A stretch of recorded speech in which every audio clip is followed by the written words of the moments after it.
어서 오세요. 박이에요. 오늘도 재미난 옛 이야기 한 토막을 살짝 들려드릴게요. 구독, 좋아요도 부탁드릴게요.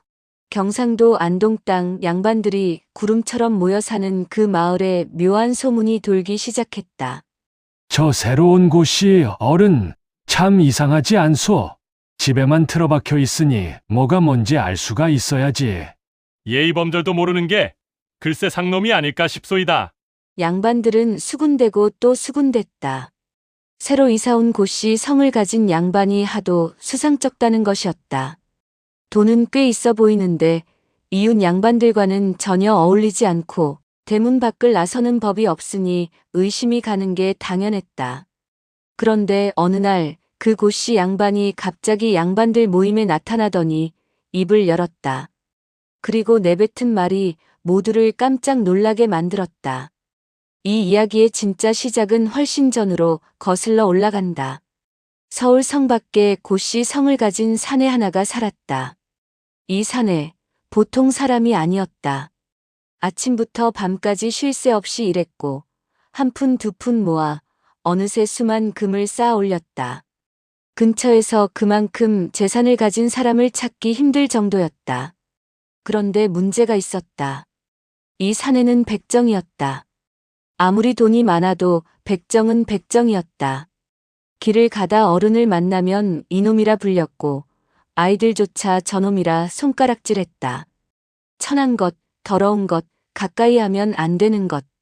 세상은 그를 그렇게 불렀다. 고씨는 밤마다 한숨만 푹푹 쉬었다. 아이고, 이렇게 사느니 개똥밭에 굴러도 낫겠구만.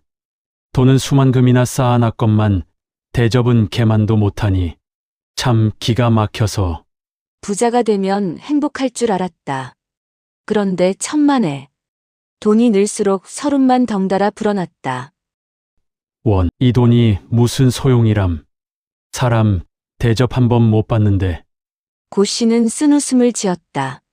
사람들은 그가 가진 돈은 탐내면서도 그의 인간됨은 짐승만도 못하게 여겼다. 그러던 어느 날이었다. 고씨는 묘한 소문을 들었다.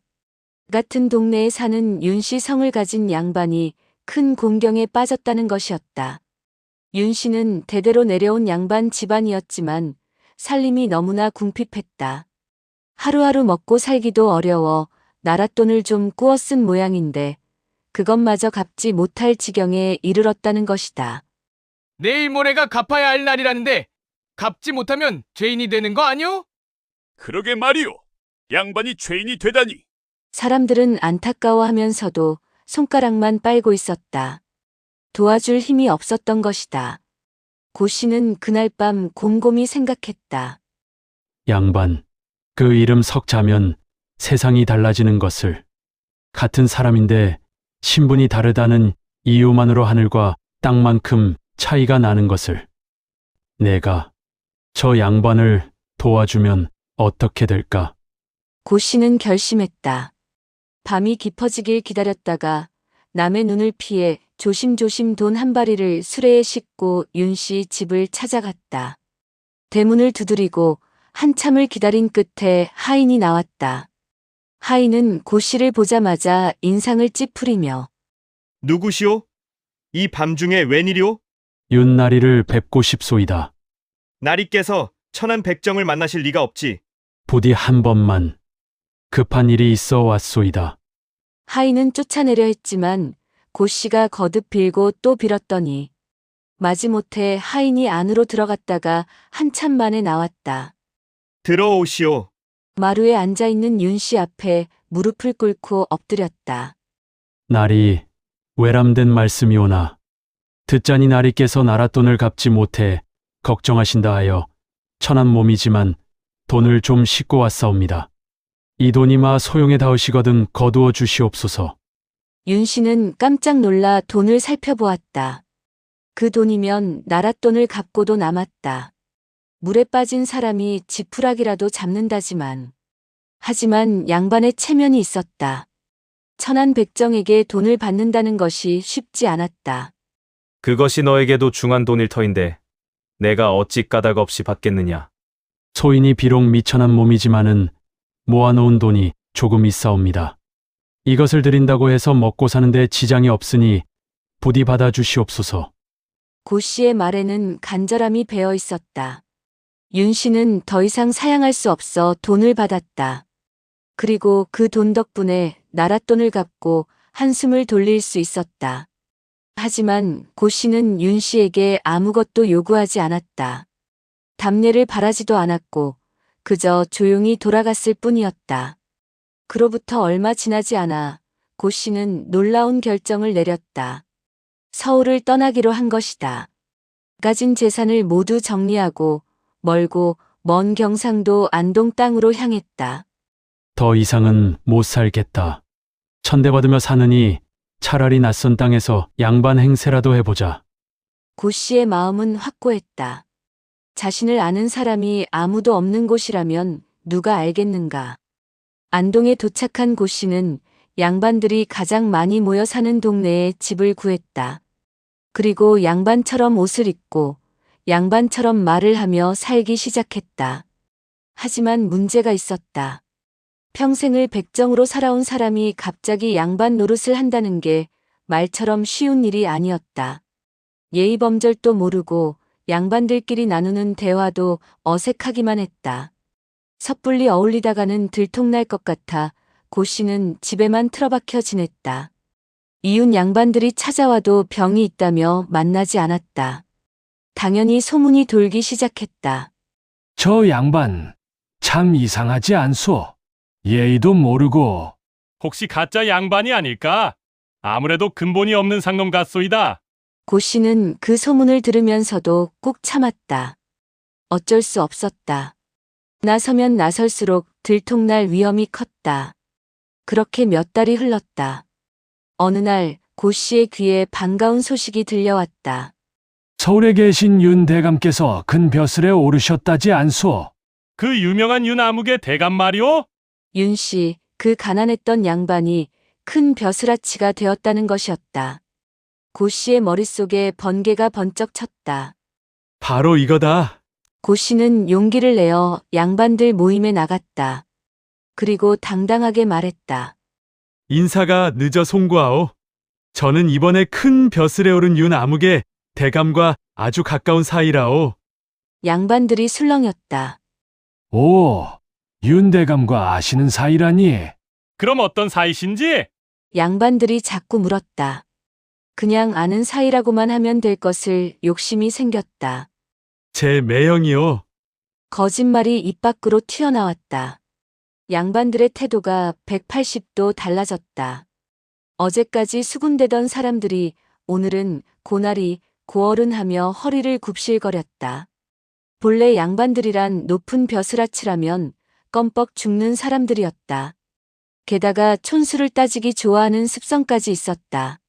사돈의 팔촌까지라도 끌어대는 게 양반이었다. 고 씨는 속으로 쾌재를 불렀다. 이제 나도 떳떳한 양반이다. 하지만 세상 일이 어찌 그렇게 쉽게만 흘러가던가. 그 소문은 점점 퍼져나갔다. 안동 전체에, 아니 그 고을에까지 소문이 번졌다. 그런데 공교롭게도 그 무렵 그 고을에 암행어사가 와 있었다. 더 공교로운 것은 그 암행어사가 바로 윤대감의 큰아들이었다는 것이다. 당연히 고 씨에 대한 소문도 귀에 들어왔다. 고 아무개라는 양반이 윤대감의 처남이라고 하던데. 암행어사는 고개를 갸웃거렸다. 아버님께 그런 처남이 계시던가? 암행어사는 분명히 알고 있었다. 어머니는 외동딸이었다. 외삼촌이 있을 리가 없었다. 이건 필시 무슨 곡절이 있겠구나. 암행어사는 직접 고 씨의 집을 찾아갔다. 대문을 두드리자 하인이 나왔다. 주인 어른을 뵙고자 하오. 누구시온데 그러시오? 윤 아무개 대감의 아들이라 전하시오. 하인이 깜짝 놀라 안으로 뛰어들어갔다. 잠시 후 고 씨가 나왔다. 얼굴이 하얗게 질려 있었다. 어서 앉으시지요. 듣자니 이댁 주인께서 윤 아무개 대감의 처남이라 하시던데 나는 바로 윤 아무개의 아들이오. 그런데 나에게는 그런 외삼촌이 없소이다. 이게 대체 어찌 된 일이오? 고 씨는 순간 머릿속이 하얘졌다. 아, 내가 왜 쓸데없는 거짓말을 했단 말인가? 더 이상 숨길 수가 없었다. 고 씨는 암행어사 앞에 넙죽 엎드렸다. 죽을 죄를 지었사옵니다. 그리고 모든 것을 털어놓았다. 자신이 백정이었던 것, 천대받는 것이 싫어 안동으로 내려온 것, 양반 행세를 하고 싶어 거짓말을 한 것까지.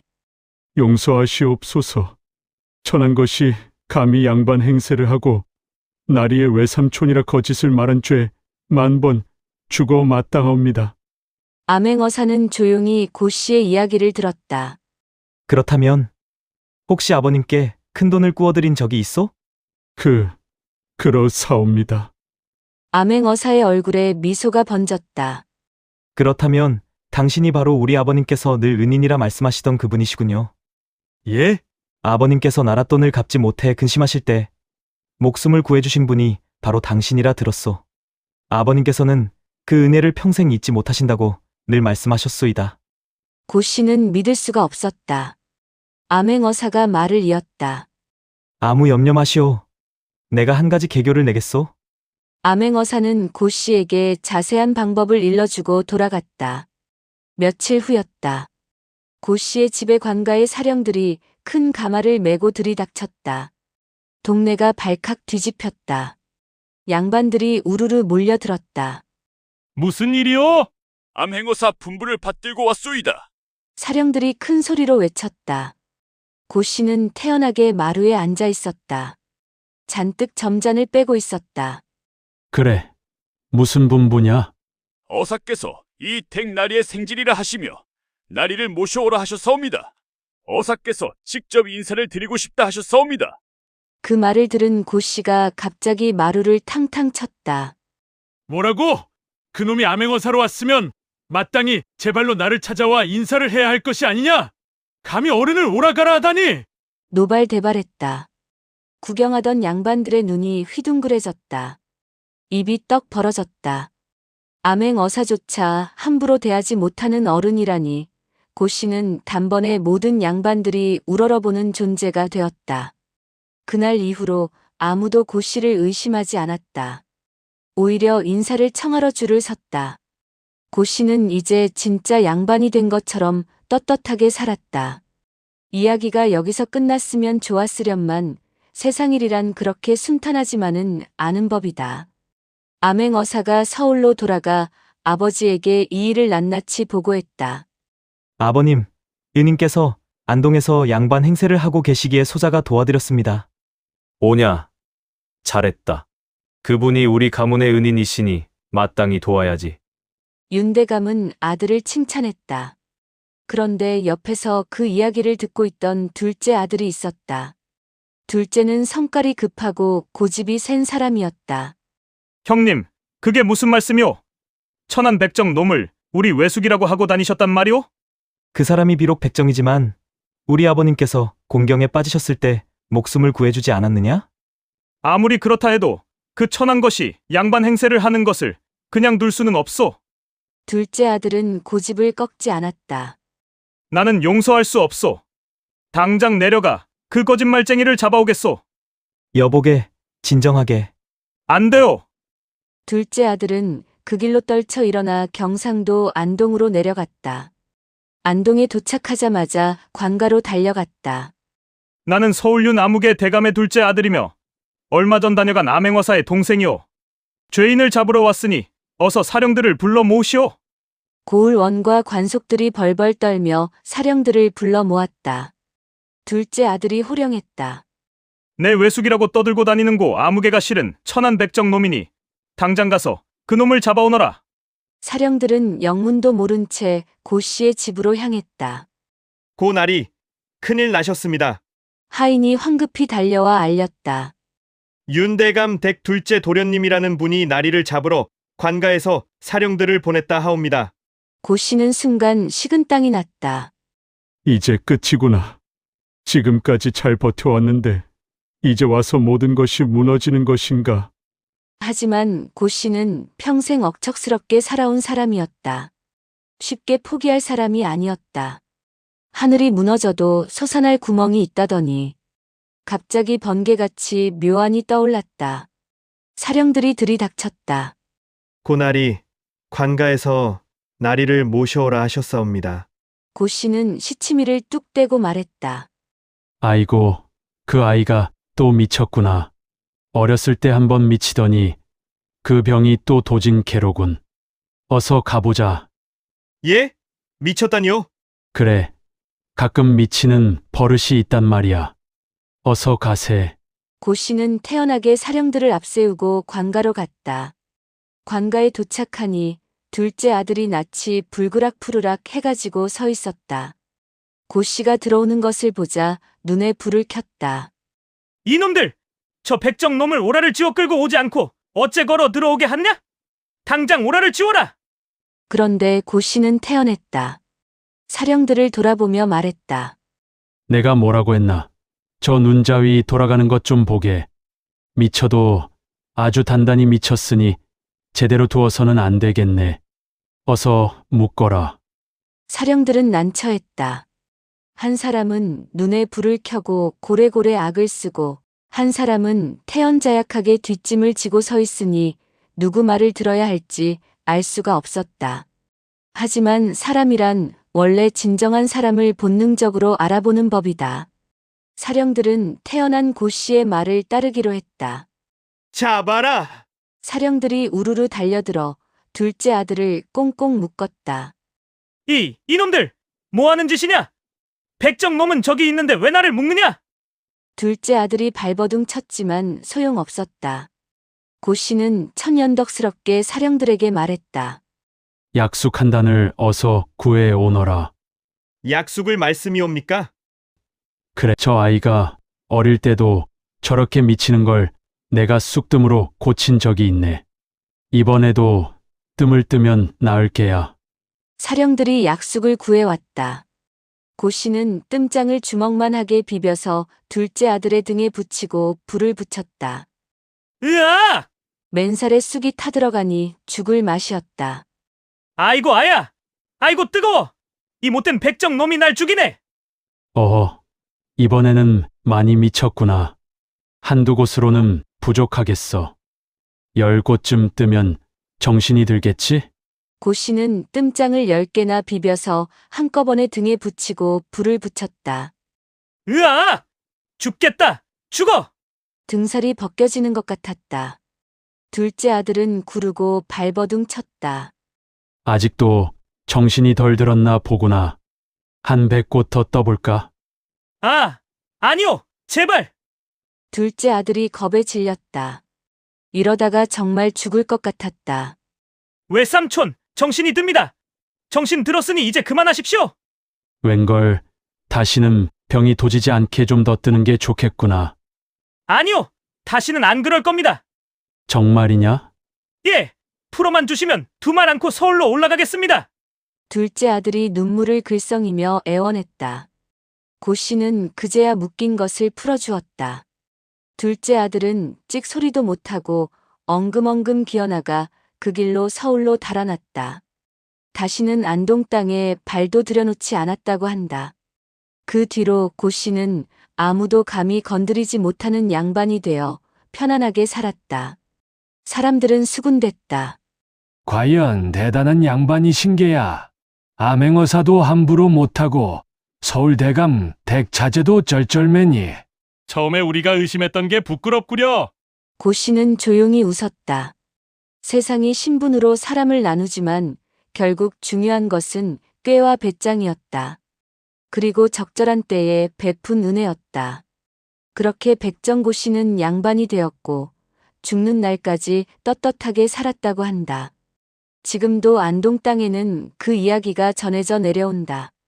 신분이 아니라 사람됨이 진짜 양반을 만든다는 것을, 그리고 은혜는 반드시 갚아진다는 것을.